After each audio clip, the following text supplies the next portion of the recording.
Your type doesn't fit our image. I'm going to have to ask you to leave." With those words, a racist manager ejects a pregnant black woman from his restaurant. What he doesn't know: he just humiliated the wife of a billionaire who owns the building. And his entire life is about to be systematically destroyed. Welcome to our channel. We're so glad you're here. We want to know where you're watching this story unfold. Drop a comment right now letting us know your city or country and what time it is for you. And if you're ready to see this arrogant manager get exactly what he deserves, smash that like button and subscribe right now so you don't miss a single second of this takedown. 8:47 p.m. Tuesday. The sound of Aura restaurant wasn't loud, it was heavy.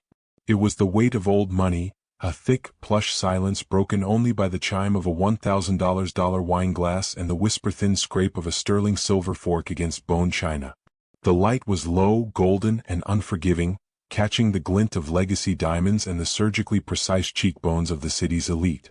Every table was a performance, every diner an actor who knew their lines. At a prime corner table, Dr. Simone Cruz sat alone. She was 32 years old, dressed in a deep aubergine silk dress, a designer piece so understated it screamed its expense only to those who knew where to look. She nervously tapped the dark screen of her phone. 8:47 p.m. He was 20 minutes late. Her hand moved instinctively to the firm swell of her belly, a 7-month curve protected beneath the silk. The baby kicked, a small, sharp jab as if sensing its mother's distress. Simone tried to smile, but her gaze kept flickering to the other tables. The stares were not overt. They were worse. They were polished, discreet, sidelong glances that slid off her and then returned, quick as a hummingbird's wing. Whispers followed, muffled by linen napkins. Is she waiting for? Alone? She was a Harvard-educated pediatric surgeon who held tiny, fluttering hearts in her hands. She had stared down death in the ore and calmly dictated terms. But here, in this gilded cage of crystal and judgment, she felt like an imposter. She had grown up with nothing, and no amount of success could fully erase the feeling that she was just a girl from the outside, pressing her nose against a window she'd finally been allowed to enter. Across the room, from the sanctuary of the reservation podium, Mark Jennings watched. Mark, 40-something with a face that looked permanently braced for impact, was the restaurant's general manager. More than that, he was its new junior partner. He hadn't just invested. He had sunk his entire life savings, his wife's inheritance, and a second mortgage he couldn't afford into this partnership. Failure wasn't an option. It was a black hole waiting to swallow his entire life. Aura's pristine image was his only life raft. He scanned the room, his eyes cataloging everything. The Rothberg party, table 6, just ordered the 98 Lafite. The influencer at the bar, 1.2 million followers, was angling her phone for a selfie with their signature cocktail. Perfect. And then, table 9. His gaze snagged and then hardened. The woman. Alone. She hadn't ordered a drink. She hadn't summoned a sommelier. She was just sitting, occupying their most valuable piece of real estate on a Tuesday night, checking her phone like she was waiting for a bus. Mark felt a familiar, acidic burn in his stomach. He didn't see a Harvard-educated surgeon. He didn't see the quiet $1,000 elegance of her dress or the intelligent, worried look in her eyes. He saw a pregnant black woman who had been nursing a single glass of tap water for 20 minutes. He saw a problem. A risk. Someone who had wandered in, perhaps not understanding the establishment she was in. Someone who might not be able to pay. Or worse, someone who would make the real clientele uncomfortable. The whispers Simone heard were nothing compared to the klaxon blaring in Mark's head. A table not turned was money lost. A diner who didn't fit was a crack in the restaurant's perfect $1 million facade. And that facade was the only thing holding his life together. He couldn't have a situation. Not tonight. Not with the Vogue reviewer rumored to be coming in this week. He straightened his custom-tailored tie. His face settled into a mask of practiced, insincere concern. He would be polite. He would be discreet. But he would be firm. He would solve this problem as he always did, by cutting it out. He began the long walk across the plush, crimson carpet, his footsteps silent, his destination set. Table 9. Simone looked up from her phone, a flicker of hope in her eyes, thinking it was a waiter or maybe finally her husband. The hope died as she saw the manager's cold, appraising stare. She had seen that look before. The air around their table grew 10 degrees colder. Mark glided across the plush carpet, his polished shoes making absolutely no sound. He was a shark moving through water, all deadly grace and manufactured charm. He arrived at table 9 and stopped, standing just close enough for his shadow to fall across Simone's hands, which were clasped protectively over her belly. Simone looked up, her nervous, expectant expression momentarily brightening. "Oh, good evening. My husband, he's—" "Good evening, ma'am," Mark interrupted. His voice was a smooth, practiced baritone, but his smile was a flat, insincere line. It didn't come close to his eyes. His eyes were cold, appraising, and already dismissing her. "I am so terribly sorry for the inconvenience," he began, the apology a sharp-edged tool. "But I'm afraid this table is reserved. It appears there has been a small mix-up in our system." Simone's brow furrowed, confusion warring with a dawning sense of dread. "A mix-up? I don't think so. My husband made the reservation this morning under cruise 42 at 8:30. She offered a small, nervous smile, the kind that seeks reassurance. "He's just running very late, traffic is terrible. He should be here any—" "Cruise?" Mark repeated, tasting the name as if it were an off-brand wine. He tilted his head, feigning a thoughtful search of his memory. "No. I'm afraid I don't have a cruise for this table. This specific table is being held for the Vanderbilt party." It was a blatant, effortless lie. But it was his lie in his restaurant. He leaned in, dropping his voice to a conspiratorial hush. The move was designed to look intimate, but it felt threatening. It isolated her, drawing a tight, suffocating circle around the two of them. "Ma'am," he said, and the single syllable was weighted with condescension. "With all due respect." There it is, Simone thought. Her stomach clenched. It was the universal preamble to an insult. "We have a certain clientele we must maintain." He gestured vaguely, a sweep of his hand that encompassed the entire room of pale, wealthy faces. "An image. I'm sure you can understand." His eyes dropped, performing a quick, clinical scan. They lingered on her 7-month belly, then on the color of her skin, and then back to her face. His expression was one of profound, theatrical pity, as if he were explaining a complex concept to a child. "I understand that places like Aura can be a bit intimidating," he continued, his voice syrupy, "and we wouldn't want any of our guests to feel out of place." He let the insult hang in the air, thick and toxic. "Perhaps you would be more comfortable at a different establishment." He didn't pause. He didn't let her speak. He was on a roll, the junior partner saving his investment from her very presence. "There's a very nice bistro just a few blocks away. Much more casual. I could even have my valet call you a cab. We can just take care of this quietly." The silence that followed was absolute. Was a vacuum. The distant chime of a fork against a plate stopped. A burst of laughter from the bar choked and died. Every conversation in the 100-seat dining room ceased. In that instant, Simone was no longer Dr. Cruz, pediatric surgeon. She was no longer a wife waiting for her husband. She was an exhibit. A problem to be taken care of.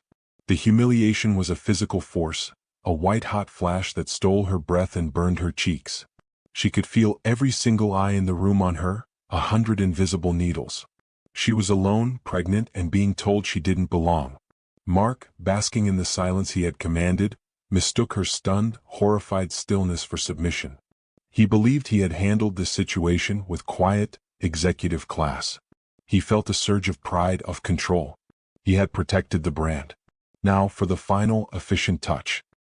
He looked past Simone's shoulder toward the grand oak entrance where a burly security guard stood, his suit jacket straining. Mark gave a short, almost imperceptible jerk of his head. A tiny, dismissive, get-her-out gesture. The ultimate, nonverbal dismissal. Mark's arrogance is sickening. He thinks he's better than her. If you believe everyone deserves respect no matter what they look like, smash that like button right now. Only people who agree with Mark's disgusting prejudice will just scroll by. That gesture. That tiny, arrogant flick of his chin. It shattered Simone's shock. The ice in her veins turned to fire. Her hand, which was still on her belly, began to tremble. It wasn't a tremble of fear. It was the vibration of a tectonic plate shifting, of a rage so pure and so deep it threatened to tear her apart. Her baby kicked, a sharp, violent jab as if in agreement. The sound of her chair legs scraping against the marble floor was a gunshot in the dead silent room. Simone stood up, slowly, deliberately. She drew herself up to her full height, and Mark, to his faint surprise, realized she was slightly taller than him. The tears were there, burning, but she refused to let them fall. Not here. Not in front of him. She looked him dead in the eye. The woman who had been intimidated and small just a second ago was gone. In her place was something he couldn't quite identify. It looked like judgment. Her voice, when she finally spoke, was not a shout. It was a whisper, but it was so freighted with cold fury that it cut through the entire restaurant. "You have no idea," she said, her voice shaking with the sheer volcanic effort of self-control, "what you just did."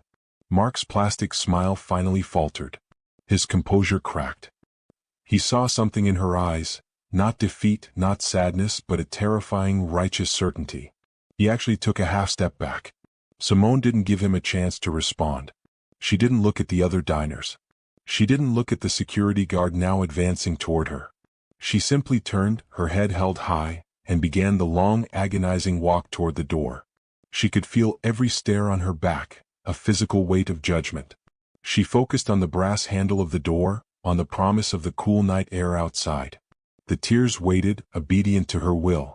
They waited until the second the heavy door thudded shut behind her, finally blurring the golden, hateful light of aura into a painful, watery smear. The heavy glass door of aura thudded shut behind Simone, severing her from the golden, hateful light inside. The cool night air hit her face, and it was only then that the tears, held back by pure, adrenalized will, finally broke free. They were hot, silent tears of humiliation that blurred the city's sophisticated lights into a painful, watery smear. She stumbled toward the curb, one hand on her belly, her breath catching in her throat, a choked, desperate sob. A pair of headlights, as silent and bright as landing lights, swept the curb. A car, long, black, and impossibly silent, glided to a stop directly in front of her. It wasn't a flashy sports car or an aggressive SUV. It was a Maybach S-Class sedan. It was not a vehicle, it was a statement. It was a rolling bank vault, the very definition of quiet, unassailable, legitimate power. The driver's door opened, but it wasn't a chauffeur. Gerald Cruz stepped out. He was 40 years old, tall, and wearing a dark Tom Ford suit so perfectly tailored it looked like a part of him. His face was handsome, his features calm, radiating an almost unnerving stillness. He was the eye of his own hurricane, a man who built a tech and real estate empire from nothing, who could move markets with a whisper. He had been on the phone with the mayor and he'd been smiling. Then he saw his wife. He saw the mascara tracking down her cheeks. He saw the way her entire body was shaking, her hand clasped over their unborn child as if shielding it from an attack. The smile vanished. His calm, handsome face didn't twist into anger. It did something far more terrifying. It focused. The warmth in his eyes evaporated, replaced by a cold, laser-like precision. The air around him seemed to drop 10 degrees. "Simone," he said, his voice a low, dangerous rumble. He crossed the sidewalk in 2 long, urgent strides. "Babe, what happened? Are you hurt?" He reached for her, and the second his hands touched her arms, Simone's composure shattered. She buried her face in the soft wool of his suit, her words a broken, choked muddle. He said. "Gerald," he said, "I didn't belong." She gasped, the memory of the humiliation fresh and raw. "In front of everyone. He tried to throw me out." As the words tumbled out, a sharp, agonizing cramp seized her entire midsection. It was a fist of iron, clenching deep inside. Simone cried out, her knees buckling. "Oh God. Gerald, the baby." The terrifying focus in Gerald's eyes instantly shattered, replaced by a raw, cold panic. This was the one variable he couldn't control. No, no, no. He didn't wait. He scooped his wife up as if she weighed nothing, his $10,000 suit forgotten. He had her in the buttery leather of the back seat in a second, his voice snapping at his driver, who was already running from the car. "Hospital. St. Jude's. Now." The silent car rocketed into the night, its engine a distant, powerful roar. The next time we see them, the light is no longer golden. It is the sterile, fluorescent white of a private hospital wing, a suite, not a room. The only sound was the steady, rhythmic beep, beep, beep of the fetal heart monitor. Simone lay pale against the starched white pillows, and 4 lines snaking into her arm. Dr. Alistair Reed, the silver-haired head of obstetrics and Simone's personal colleague, clicked his pen, his face kind but etched with serious concern. "Well," he said, "the good news is the contractions are slowing. The magnesium is doing its job. We've given you a steroid shot for the baby's lungs, just as a precaution." Gerald stood at the window, his back to the room. His jacket was gone, his tie ripped off and discarded, his sleeves rolled up, revealing a Patek Philippe watch he didn't even see. He was staring down at the city lights, but his mind was back on that sidewalk. "But Simone," Dr. Reed continued, his voice gentle but firm, "you know the risks. You're 32 weeks. This kind of acute stress, it's a massive trigger. We were already monitoring you for preterm labor. This little stunt tonight has put you on the edge." Simone nodded, fresh tears of fear and exhaustion welling. "I know, Alistair. I know." "I'm not kidding," the doctor pressed. "You are on mandatory strict bed rest until this baby comes. I mean it. No work, no surgeries, and absolutely no stress. Do you understand me? We have to keep this baby in for at least 4 more weeks. After the doctor left, the room was silent again, filled only by the steady, reassuring beep, beep, beep of his child's heart. It was the only thing tethering Gerald's rage to the earth. He turned from the window. The panic was gone. In its place was a cold, hard diamond of fury. The man who had negotiated multi-billion-dollar mergers, who could legally dismantle corporate boards with a single phone call, was looking at the one thing his money had almost failed to protect. He sat on the edge of the bed, taking Simone's hand. His touch was impossibly gentle. "A manager?" he asked. His voice was quiet. Simone nodded, her voice small. "Mark. I think that's what his name tag said. Mark Jennings. He looked at me and he decided I was trash." Gerald's jaw clenched so hard a muscle jumped. Mark Jennings. He stored the name away in a cold, dark place. He brought her hand to his lips and kissed her knuckles. "You rest, my love," he whispered. "You focus on our baby. You focus on getting strong. You don't think about anything else. I'm going to step outside, make a call." He walked into the sterile, fluorescent-lit hallway. He pulled out his phone, a simple, unassuming black slab. He didn't pace. He didn't rage. He stood perfectly still. He hit a single name on his contact list. "David," he said. He paused, listening. "I need a name. Mark Jennings. General manager at Aura Restaurant." Another pause. Gerald's eyes were dark, empty, and fixed on the opposite wall. "No, I don't want him threatened. I don't want him touched. I want something legal. I want his financial statements. I want to know who his partners are, who holds his lease, who his suppliers are. I want to know about his personal debts, his mortgages, his car payments." He listened again, his face a mask of cold stone. "Find out everything." He hung up. He slid the phone back into his pocket, straightened his shirt cuffs, and smoothed his hair. He took a deep breath, replacing the mask of the calm, loving husband. But as he walked back toward the room, the beep, beep, beep of the heart monitor sounded less like a pulse. It sounded like a clock ticking down. Mark adjusted his silk tie in the reflection of Aura's grand, gold-leafed mirror. The woman was gone. He'd seen her leave, seen the security guard, Hecto, give him the subtle all clear. A wave of profound, bone-deep relief washed over him. He'd protected the brand. He'd defused the situation. The restaurant's pristine, million-dollar atmosphere was secure. He gave a sharp, professional nod to the valet who brought his car around. A pearl-white, 3-year-old leased Audi A6. It was a car chosen entirely for its ability to look like a $70,000 vehicle while costing him a fraction of that in monthly payments. It was the perfect metaphor for his entire existence. The 40-minute drive home was a silent, frantic calculation. He didn't listen to the radio. He listened to the high-pitched whine of his own anxiety, his mind a frantic abacus. Table 6 wine bill, $1,200. Table 2's complaint about the C base. Comp dessert, a $45 loss. The influencer at the bar, 1.2 million followers, tagged the restaurant. Excellent. And the woman at table 9. He'd already compartmentalized her, filed her away under problems solved. His thoughts about her were not tinged with remorse. He didn't reflect on the cruelty of his words, or the look of shattered humiliation in her eyes. He only felt a cold annoyance at the inefficiency. She had occupied a prime four-top table for nearly 40 minutes without an order. In his mind, she hadn't just been an inappropriate guest.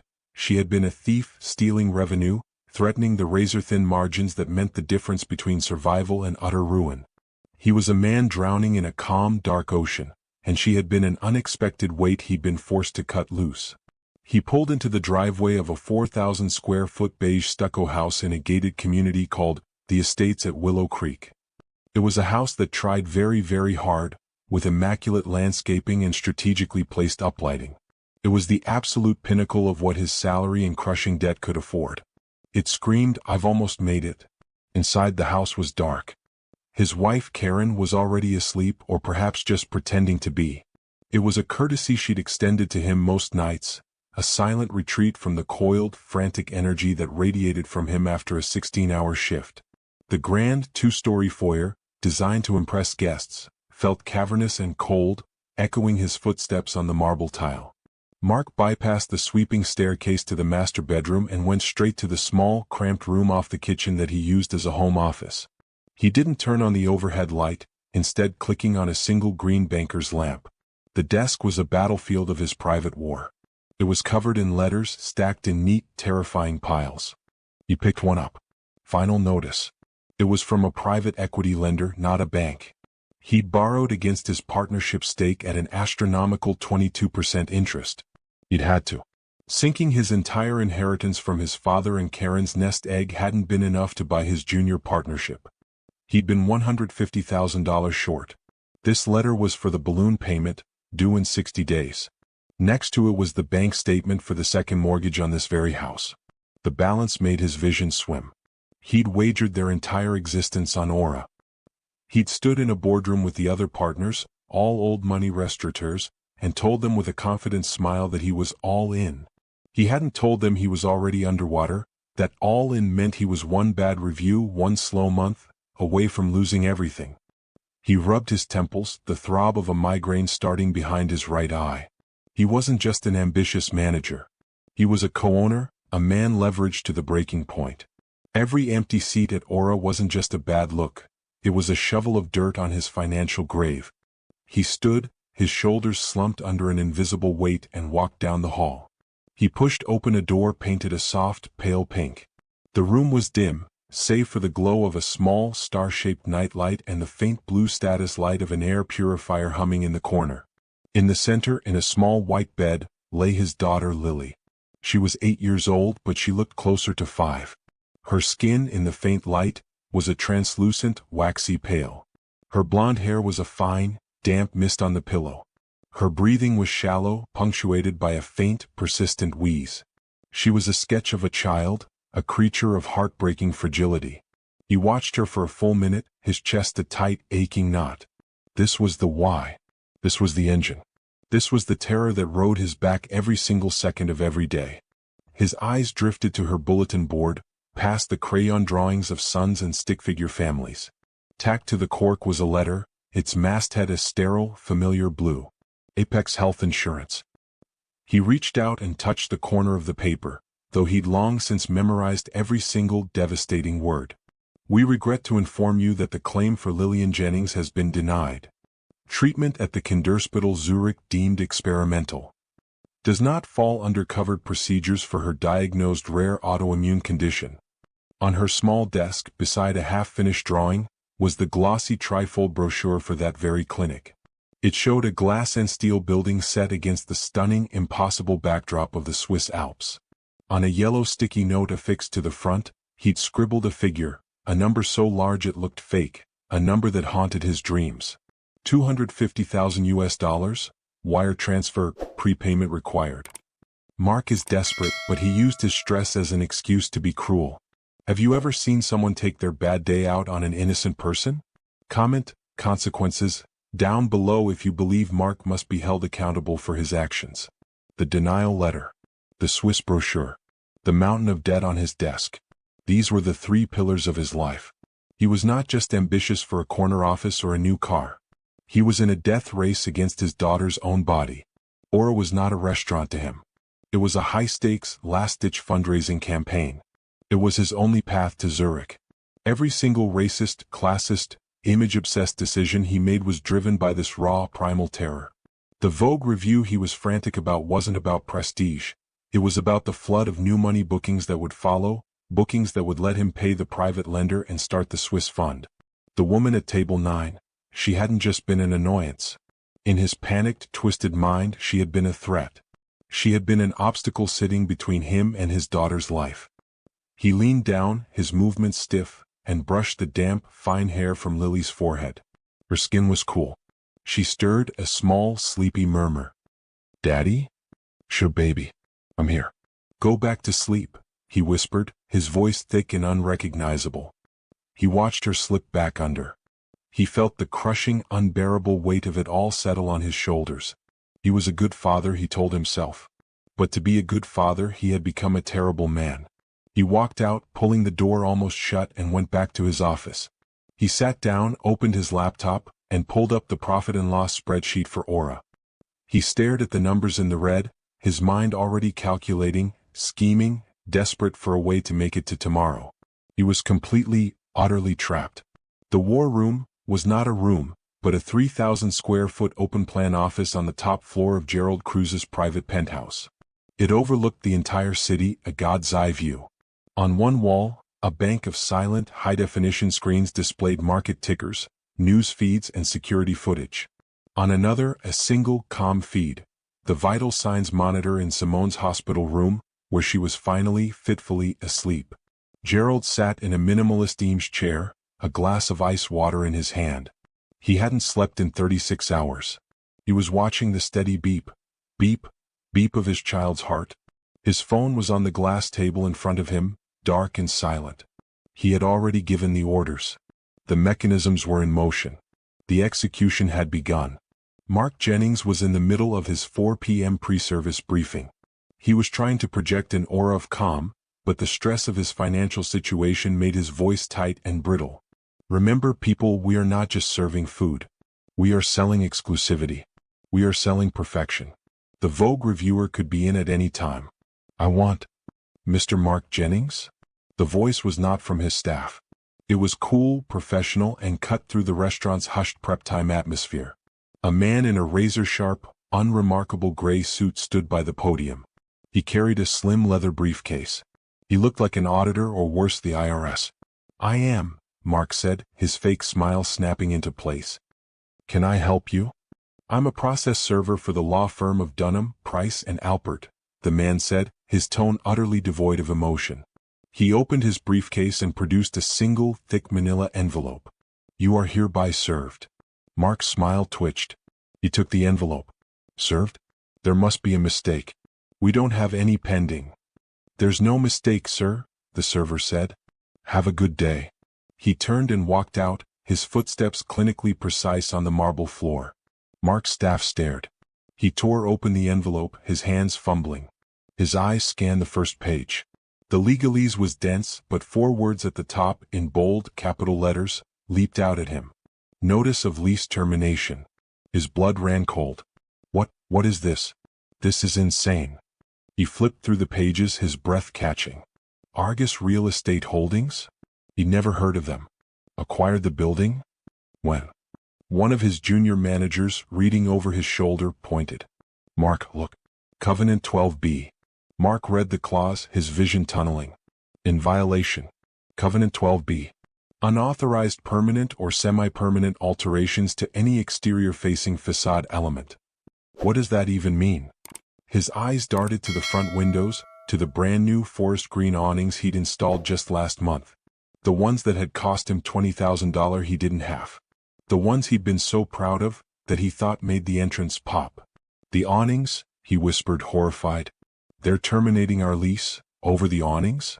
He flipped to the last page. "The new ownership is exercising its right to terminate for breach of covenant. You have 30 days to vacate the premises." 30 days. It was a death sentence. The blood drained from his face, leaving a sickly, gray pallor. His entire multi-million-dollar investment, his house, his life, all of it about to be wiped out by a canopy. "Mark here? Mark UER." The scream came from the kitchen. It was Chef Antoine, a man of genius and volcanic temperament. He burst through the double doors, his face a shade of puce that clashed with his pristine white uniform. He was waving his phone like a weapon. This is not a restaurant. It is a farce. A peasant's joke. Mark, who had been in his office on a screaming, futile call with his lawyer, threw his hands up. Antoine, what now? I am dealing with an extinction-level event out here. You're dealing with it? I am dealing with it. Antoine shoved the phone into Mark's chest. Read the email from Global Lux.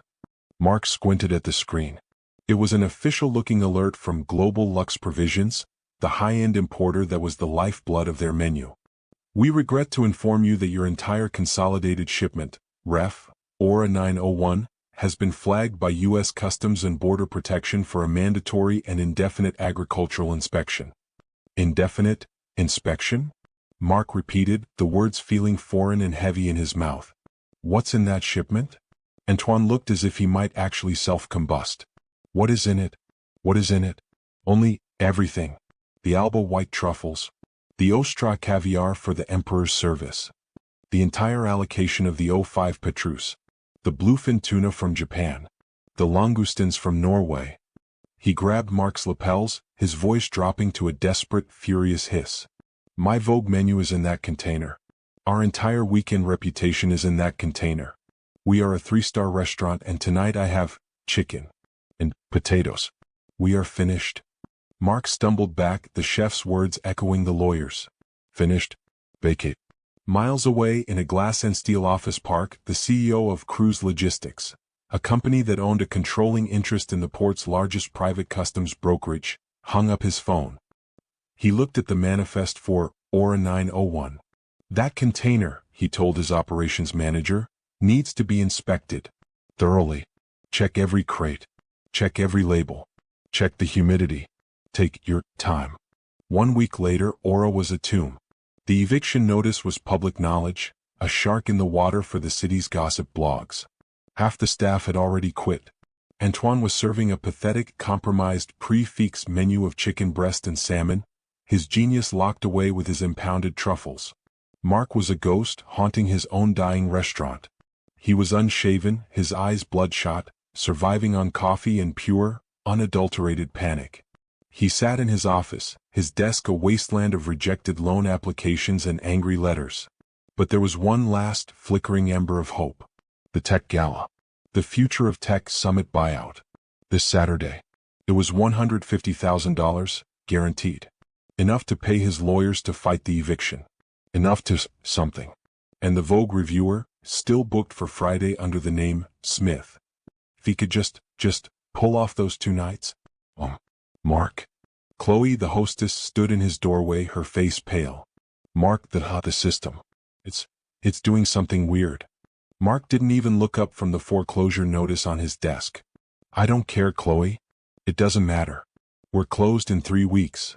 No, Mark, you don't understand, she said, her voice trembling. The bookings? They're gone. That got his attention. He shoved his chair back and stormed to the front podium. The sleek Restech tablet, their reservation platform, was usually a beautiful, color-coded grid of a fully booked weekend. Now it was a vast, terrifying expanse of white. No bookings found. What? No. No. His fingers, slick with sweat, flew across the screen. He refreshed. He tried to log out and log back in. Invalid password. He ran to his laptop. Chloe, reboot the terminal. He logged into the administrative portal. The calendar was empty. Friday. Saturday. The Vogue reviewer. The Tech Gala. What? Every party of 2, every party of 4, every corporate card, every high-profile name, erased. A small, automated email sat in his inbox, sent 3 hours ago from Rest Tech Support. Dear valued partner, we are currently investigating a catastrophic data corruption event that appears to be isolated to your account. Our engineers are working 3 to 5 business days. In a gleaming server farm across town, a senior tech at Cruise Technologies, the parent company of Rest Tech, was closing the support ticket. Yes, sir. The data packet was isolated and purged. A tragic, isolated glitch. Yes, sir. Completely untraceable. Mark's world is collapsing, and it's all because he judged someone on sight. If you can't stand that kind of prejudice, hit that subscribe button. Let's prove we stand against people like Mark. Trolls and bullies won't subscribe. He just stood there. He didn't shout. He didn't break anything. He just stared at the blank white screen. His building was gone. His supplies were gone. His customers were gone. His restaurant, his investment, his entire life had been systematically, legally, and invisibly executed. It hadn't just been destroyed, it had been deleted. He sank to his knees behind the podium, the cold marble pressing against his face. He was a dead man. And he didn't even know who had signed the death warrant. Aura was no longer a restaurant, it was a morgue. Mark Jennings sat in his glass-walled office, the blinds drawn, casting the room in a dim, striped gloom. The space was a portrait of a man's world in flames. The eviction notice was skewered on a letter spike in the center of his desk. Taped to the wall was Chef Antoine's resignation letter, written in furious, slashing red ink. His laptop was dark, the Restech portal still flashed, account suspended. He was a ghost haunting his own graveyard. But he was still fighting. His knuckles were white as he clutched his personal cell phone to his ear, his voice a raw, desperate plea. David, please. Please. I'm not asking for a business loan. I'm not asking for a favor. I'm telling you as my private banker for 10 years, I need to liquidate. All of it. He was pacing the small office, stepping over stacks of unpaid invoices. I don't care about the tax penalties. I don't care about the early withdrawal fees. I am liquidating my 401k. I'm cashing out my personal stock portfolio. I need my money. Now. The voice on the other end, David Chin, was no longer the golf buddy tone Mark was used to. It was cold, formal, and distant. Mark, I've told you. It's out of my hands. What do you mean, out of your hands? Mark screamed, the sound muffled by the glass. It's my money. It's my savings. It's Lily's. It's for my daughter. Mark, David said, his voice dropping. I'm not supposed to be telling you this, but you need to listen. The bank received a federal inquiry this morning. At 9 a.m. Mark stopped pacing. A what? An IRS audit. No, David said, and the single word was heavy, final. It's an inquiry from the Treasury Department. It's a pending financial investigation into Aura Restaurants LLC, and Mark, all its principal partners. That includes you. Personally. The blood drained from Mark's face, leaving a sickly, gray pallor. What investigation? Into what? Money laundering? We're a restaurant. I don't have the details, David said, his voice a whisper. All I know is that a flag this high level, this fast, someone with enormous pull triggered it. Mark, I'm sorry. Everything is frozen. Mark slid down the wall, sinking into his chair. Everything? Everything. Your business accounts were the primary target, but the flag covers all associated assets. Your personal checking. Your savings. The stock portfolio. Even your home equity line of credit. It's all locked. Pending investigation. I can't access it. You can't access it. It's gone. Mark's mind simply stopped. He wasn't just broke. He wasn't just in debt. He was paralyzed. His money, the $80,000 in his 401k, the $30,000 in stocks, the $15,000 in savings he'd been hoarding for Lily, it was all right there, a number on a screen, but it was locked behind an unbreakable, invisible wall. An investigation. It was the coup de grace. A legal, untraceable bullet to the head. First the lease, then the supplies, then the bookings. And now his personal lifeline. The architect of his ruin hadn't just destroyed his future. They had just stolen his past. Mark? David's voice said, tinny and distant. Mark couldn't answer. He let the phone slip from his hand. It didn't even fall to the floor. It landed softly on a pile of unopened mail. He stared at the eviction notice. 30 days. 20 now. He was a man in a locked room with the walls closing in, and the architect had just bricked up the only door. And then his phone, resting on the pile of bills, began to ring again. The vibration was violently loud in the dead silent office. He didn't move. He just stared at it. The caller ID flashed, bright and terrible. St. Jude's Pediatrics. A new kind of cold, far worse than the banker's, flooded his veins. This was the call he dreaded every single day. This was the one call that could make the financial ruin seem like a child's game. His hand, shaking so violently he could barely control it, fumbled for the phone. He pressed accept. Hello? His voice was a dry rasp. Mark? It's Dr. Evans. The doctor's voice was kind, professional, but it was missing its usual opening pleasantries. It was a voice on a timetable. Mark, we just got Lily's latest blood panel back. From this morning. And? Mark whispered, his eyes squeezing shut. Don't sugarcoat it, Tom. There was a heavy sigh on the other end. Her inflammation markers are spiking. The internal degradation. It's accelerating faster than we anticipated. The immunosuppressants aren't holding her anymore. What does that mean? Mark asked, though he already knew. It means, Dr. Evans said, his voice heavy with finality, that the team in Zurich just reviewed the data. They don't think we can wait a month. They don't think we can even wait 2 weeks. The window for the treatment to be effective it's closing, Mark. Mark's entire world, which he thought had already dissolved, found a new, deeper, blacker bottom. How long? He choked out. They need to schedule the procedure. They need her on a plane. Mark, they need her in Switzerland, within 1 week. 1 week. The words echoed in the dead, silent office. 1 week. $250,000. He had zero. He had less than zero. He was bankrupt. His assets were frozen. He was trapped in a coffin built by an invisible hand.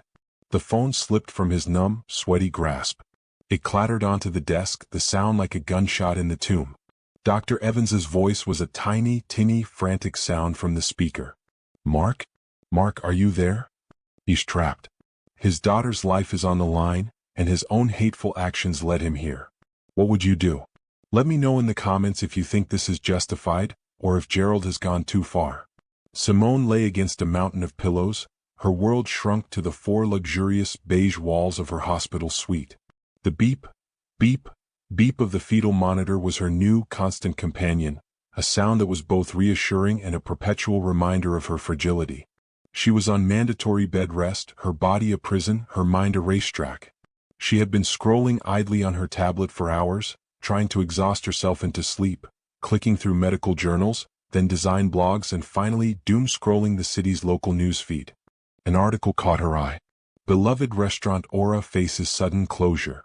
She'd clicked it, a small dark thrill in her chest. The story detailed the unprecedented string of bad luck. The eviction, the supply chain collapse, the catastrophic system glitch. The comments section was a predictable mix of shock and schadenfreude. And then she saw a linked fundraiser, posted by a sympathetic former employee. Help save Lily Jennings. The name hit her first. Jennings? It couldn't be. She clicked. The GoFundMe page loaded. The organizer was listed as Mark Jennings. Her breath caught in her throat. And then she saw the photo. It wasn't a picture of Mark. It was a picture of a little girl no older than 8 in a hospital bed. She was swimming in a pale blue gown, her skin translucent, her blonde hair thin and wispy. But she was smiling. It was a weak, heartbreakingly brave smile. The text below read, Help Aura's GM Mark Jennings save his 8-year-old daughter Lily. Lily is fighting a rare autoimmune disease and needs a life-saving experimental treatment in Switzerland. Simone dropped the tablet on the blankets as if it had burned her. She was a pediatric surgeon. Her entire life, her purpose, was to save children exactly like this one. Children with brave, terrified smiles and sterile blue gowns. The woman Mark Jennings had looked at with such contempt, the woman he deemed unworthy of his heir, spent her days holding the tiny, failing hearts of children like his daughter. The humiliation, the rage, the cold satisfaction she'd felt at Gerald's quiet, devastating campaign, it all dissolved, replaced by a churning, sickening wave of professional empathy. The irony was so profound, so cosmic, it was suffocating. When Gerald walked in an hour later, his suit perfect, a kind smile on his face as he held a bouquet of her favorite peonies, he found her sitting up, her face pale and set. The tablet was on her lap. Gerald, she said, her voice tight. Look at this. He glanced at the screen. His expression didn't flicker. The kind smile didn't waver, but it became a mask. I saw it, he said, his voice neutral as he set the flowers on her bedside table. You saw it? Simone's voice cracked. You knew? You knew he had a child this sick and you froze his accounts? You're destroying him while his daughter is. He put our child at risk, Gerald said. His voice wasn't angry. It was a statement of fact, cold as a balance sheet. He stood over my pregnant wife and humiliated her, threatened her, caused this. He gestured to the stand to the heart monitor. He didn't ask if our baby was innocent. He didn't care. Now he's learning what it feels like to be powerless, to have everything you love on the line with no one to call. It's a lesson he needed. This isn't a lesson, Gerald, she cried, the tears she'd refused to shed at the restaurant now streaming down her face. This is an execution. This isn't justice. I'm a doctor. That little girl, she's my patient. Not collateral damage. She is not your patient, Simone, Gerald said, his voice hardening. She is his. And he is learning that actions have consequences that ripple far beyond a single, ugly moment. He looked at her, his eyes filled with that same terrifying, protective focus she'd seen on the sidewalk. I am protecting this family. He will not get a single cent from me. He turned and walked to the window, his back to her, a silent, unmovable wall of resolve. Simone was left staring at the picture of the smiling, dying girl, trapped between the man she loved and the oath she had sworn. Mark's office at Aura was a crypt. It smelled of stale coffee and profound failure. It was 3:17 a.m. He was a hollowed-out shell of a man, his eyes burning, his hands shaking from a toxic combination of caffeine, exhaustion, and pure, uncut despair. He had 6 days. He'd called his parents. They were retired, living on a fixed income, and had wept when he told them. He'd called his brother, who'd just been laid off. He'd called 2 old college friends who'd listened with pained, sympathetic silence before making excuses about their own mortgages. He'd even, in a moment of sheer, suicidal madness, Googled emergency hard money lenders, only to be met with predatory sites demanding collateral he no longer had. Every door was locked. Every road was a dead end. He looked at his own GoFundMe page. $4,210 raised of $250,000. It was a joke. It was an insult. It was the digital proof of his absolute failure. He was going to watch his daughter die. The thought was a physical, jagged blade in his chest. He slumped over his desk, his forehead hitting the keyboard, a guttural, animal-like sob tearing out of his throat. He was done. Beaten. His fingers, resting on the keyboard, had accidentally typed a garbled string of letters into the Google search bar he'd been staring at. He lifted his head, about to wipe it all away, and his eyes focused on the screen. Emergency Pediatric Medical Grants, Charity for Experimental Treatment Switzerland, Billionaire Foundation's Urgent Pediatric Aid. He'd searched them all. It was hopeless. All of them had 6 to 12-month application windows. All of them required board reviews, tax statements, complex financial disclosures. He didn't have 12 months. He had 6 days. He clicked one last link, his finger moving with the sluggish, numb autonomy of a man on autopilot. It was a name he hadn't seen before. The Cruz Family Foundation. The website loaded. It was sleek, professional, and different. There were no smiling stock photos. Just a simple, powerful tagline: funding the future, protecting the vulnerable. He navigated to the Our Mission page. With a special, immediate response focus on emergency pediatric and prenatal care. Immediate response. His heart gave a single, painful thump. He clicked on the Apply for Aid tab. He expected a 20-page PDF, a labyrinth of bureaucratic nonsense. Instead, the page was clean, simple, and stark. It was an emergency portal. It was designed for speed. He had no idea. The name Cruz meant nothing to him. It was a name like Smith or Jones, belonging to some distant, untouchable billionaire. His mind was so fractured, so consumed by Lily, that he couldn't make a connection that wasn't directly in front of his face. This was just a form. A lifeline. The last one. He began to type. Name: Mark Jennings. Child: Lillian Jennings. Condition: he uploaded all 40 pages of her medical files. Need: $250,000.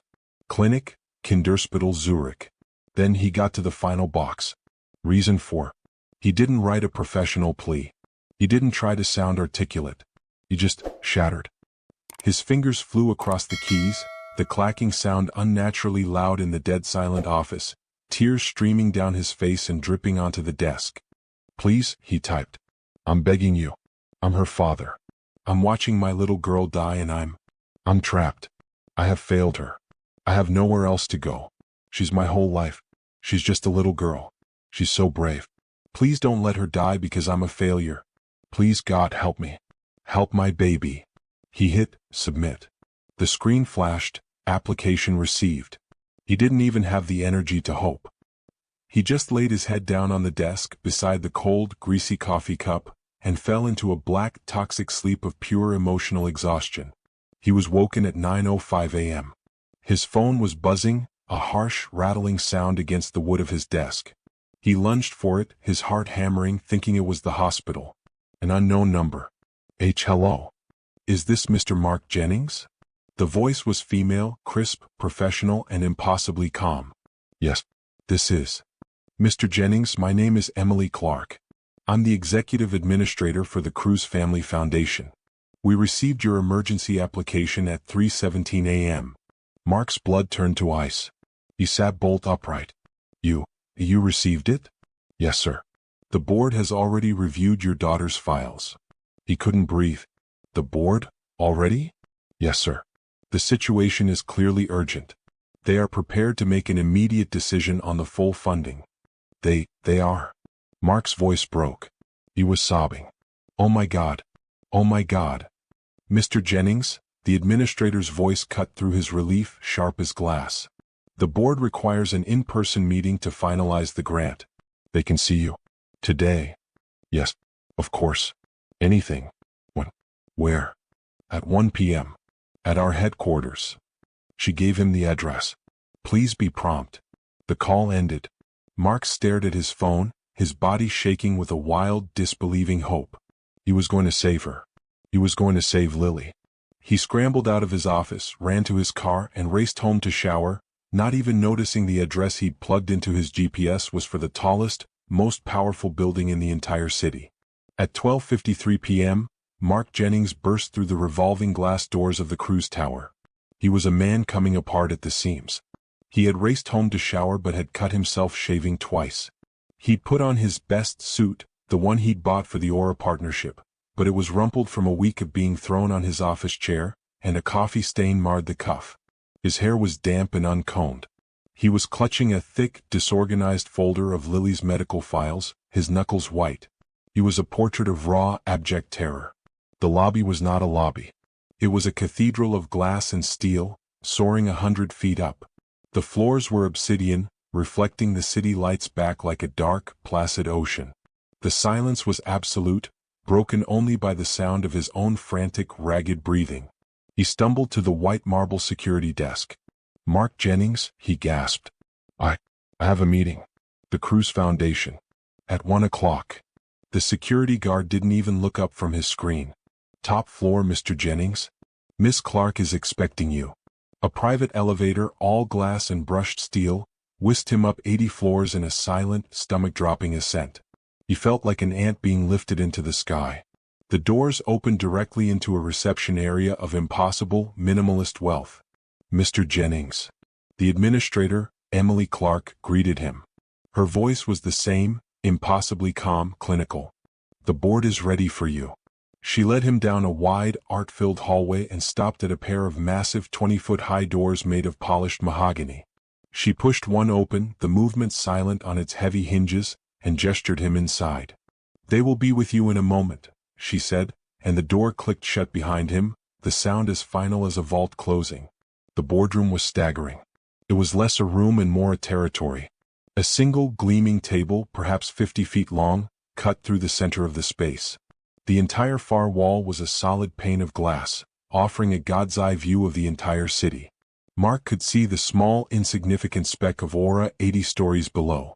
And at the very, very far end of the table, seated in a high-backed executive chair, was a single figure. A woman. Mark squinted, his heart hammering. He was confused. He'd expected a panel of old men in suits. He started the long walk down the table, his footsteps echoing in the cavernous silence. Hello, he said, his voice cracking. I'm Mark Jennings. I'm here about my daughter Lily.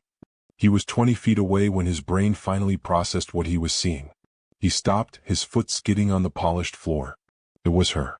The woman from the restaurant. The pregnant black woman he had humiliated, had told to go to a bistro, had gestured for security to remove. She was sitting at the head of this table in this tower, dressed not in a simple silk dress, but in a razor-sharp maternity pantsuit, her authority radiating from her like a physical force. Mark's mind simply broke. The wires crossed, sputtered, and died. "You," he whispered. He couldn't form another word. His brain tried to make sense of it. This is a joke. A mistake. She works here? She's the one who gets the coffee? But his gut knew the truth. He looked at her, at the power in her stillness, at the cold, righteous judgment in her eyes, and he knew. I don't. He stammered, backing away. "I'm here for the Cruz Foundation. For my daughter." A side door, one Mark hadn't even noticed, opened. Gerald Cruz stepped out. He was tall, his suit was perfect, and he moved with the silent, dangerous grace of a panther. He didn't look at Mark. He walked directly to the woman at the head of the table. He stood beside her, placing a protective, proprietary hand on her shoulder.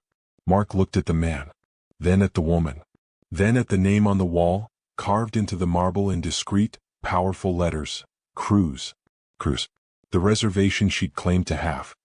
"My husband made the reservation this morning under Cruz." The phone in Mark's hand vibrated. He looked down at it. A news alert.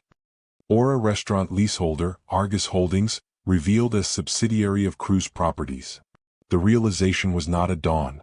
It was an avalanche. It was a physical, crushing weight that buckled his knees. The lease. The customs inspection, Cruz Logistics. The catastrophic glitch, Cruz Technologies. The frozen accounts, a call from a man who could speak to the Treasury. The foundation. This foundation. It wasn't bad luck.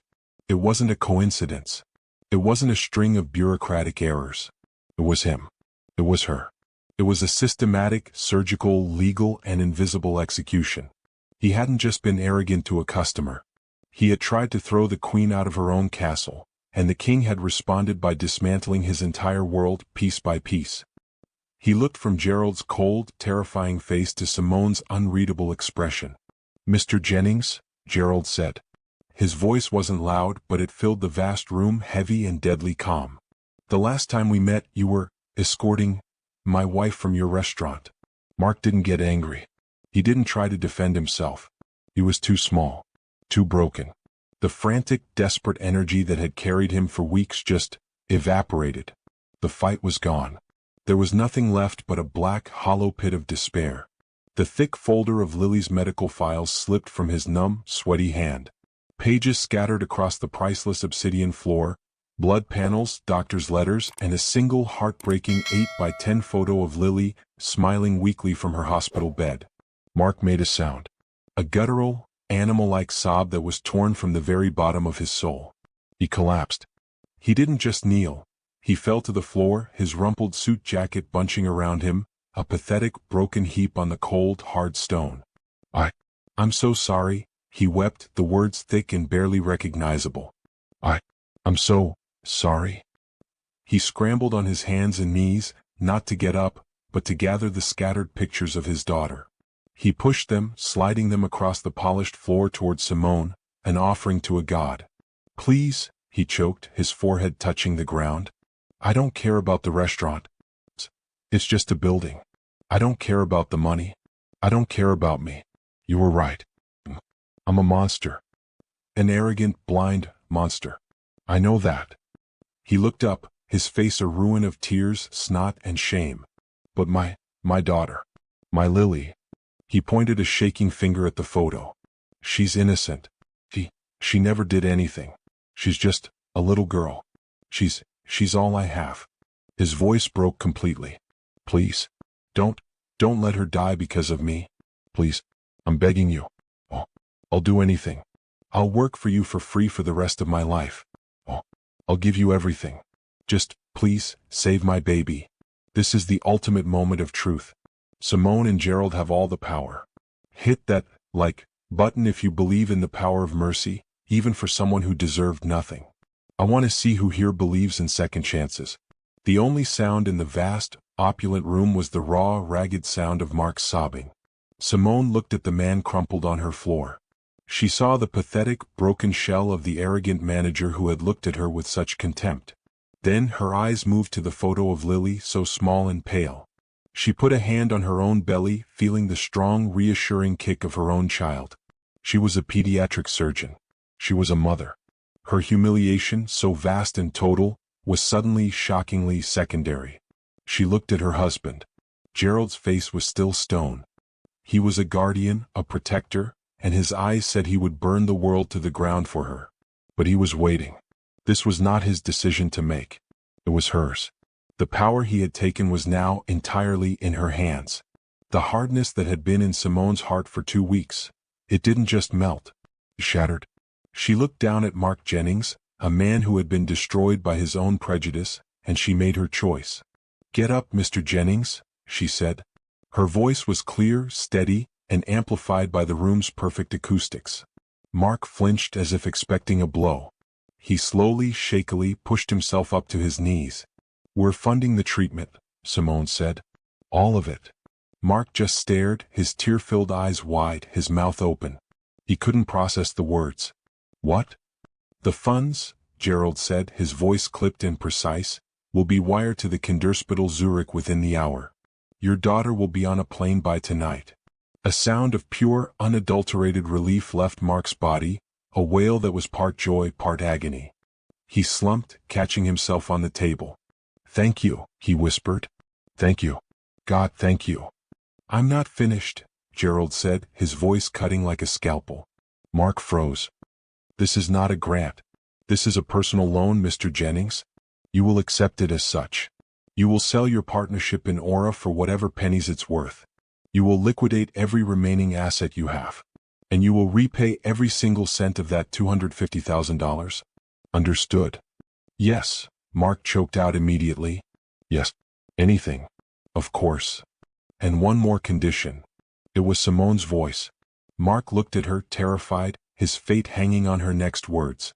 "While you repay it," Simone said, her voice devoid of malice, but filled with an iron finality, "you will work. For us. For this foundation." Mark's confusion was absolute. "Work? For you?"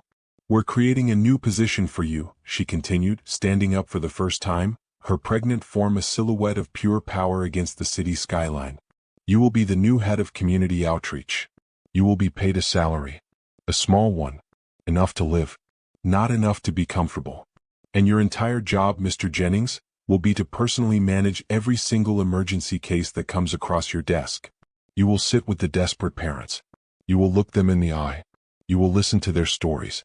And you will never, ever forget what this feels like." The waiting room of the 32nd Street Community Health Clinic was a cacophony of crying babies, buzzing fluorescent lights, and conversations in 3 different languages. It was underfunded, overwhelmed, and a world away from Aura. Dr. Simone Cruz, in simple scrubs, was walking through, holding her healthy, beautiful 6-month-old baby girl, Isabella, in a carrier against her chest. She was on maternity leave, but was here to check on a new prenatal program her foundation was funding. She saw a man kneeling on the scuffed linoleum floor. He was in a simple foundation-branded polo shirt, his sleeves rolled up. He was thinner, with lines around his eyes he hadn't had before, but the frantic, haunted energy was gone. He looked calm. He was speaking in slow, careful, broken Spanish, patiently guiding a non-English-speaking mother and father through a complex, multi-page medical application for their sick child. He pointed to a line, smiled gently, and handed the father a pen. He finished, gave the family a bottle of water from his bag, and stood up, stretching his back.